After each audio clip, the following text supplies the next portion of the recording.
particularly see visual arts as the first stepping stone in our entire mass media world of entertainment. Everything starts with the design, creative thought process, and it's usually translated from thought to paper through a pencil, so to speak. Everything's designed, everything is initially presented and crafted by the creative skill of the visual artist. And to push further than the creative process of the earlier draft, visual art also serves as a capture point in history to remind us how things were through the eyes of the illustrator. Technology does push the scope of human engineering forward, but without visual arts, we'd have no reference to the past.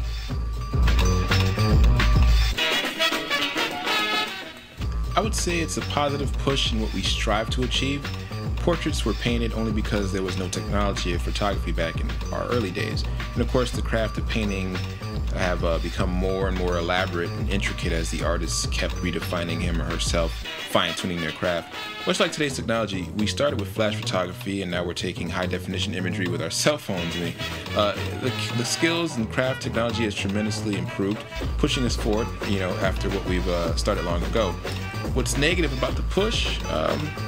Well, those of us are too young to remember a time when film was placed in the camera, limiting only 36 shots per roll, are probably the same demographic that wouldn't respect the original photographer being an artist who stroked the canvas with a brush hundreds of times a day to recreate in exact detail the same pictures in today's society would take with a cell phone in less than 2 seconds. So technology may advance to very impressive steps in the future, but it's becoming harder and harder for historians to educate us on why this tech is where it is now. Well, I'm not sure if I'm answering the right question, but I would say today's entertainment industry has changed into more business, less visual arts. The creative artist is no longer what drives entertainment. It's a business, and what works and what doesn't. No room for the independent craft or thinker. So along those lines, marketing, advertising, and promotions are frequently rechanneled throughout the entertainment industry. It's hard to sell these days to open an art gallery or displaying a painting just to show the world that you exist as an artist. Those days are dead. Today it's all about marketing, product placement, advertising, and pushing what sells for a business throughout the industry. Family entertainment has become a safe bet, and yes, it works.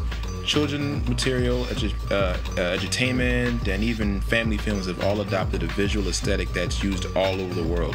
Cute, fun, colorful, silly, funny, dopey, fast, slow, etc. Whatever. All traits used in the industry to attract mothers and children to the media to share in those emotions and characteristics. Again, it's a business mentality advertising these features to draw in the audience. But I can feel confident in saying these traits were pioneered and created by artists first. Walt Disney from the Golden Ages and Pixar today are my biggest examples of who created and made this imagery popular for the industry. My favorite style of visual art is traditional hand-drawn animation. I respect all animators. However, I'm particularly fond of full theatrical animations. My favorite visual artist would be Glen Keane. He would be considered the greatest animator alive today. His craft and skill, his emotions, his expressions, all things considered are reminiscing the classic era when Disney employed their famous 9 Old Men, which Glen trained under as he transitioned from the classic days of Disney animation to this day. He retired, I think, in Disney from in like 2012. When it comes to my own art, animation for example, I would take in consideration the visual styles of classic Disney animations for the beauty of their character animations. Their craft, their attention to visual excellence and creative storytelling has always driven me to be more creative visually and tell stories with the same passion shown through Walt Disney's team of masters. There are other influences in the animation world as well, from studios such as Warner Brothers and Pixar. However, when I'm painting a portrait or illustrating a landscape or even designing characters, I like to reference artists such as Boris Vallejo, Jim Lee, Andreas Deji, James Baxter, and especially Glen Keane. Normally, their individual works are around me or my second monitor as inspiration when I create what project is put in front of me. Their use of color, their creative designs and styles are always strong influences in my work. Wanting to improve myself to their level, their standards, is always a goal. Along with many more artists in our world, I'm also willing to learn.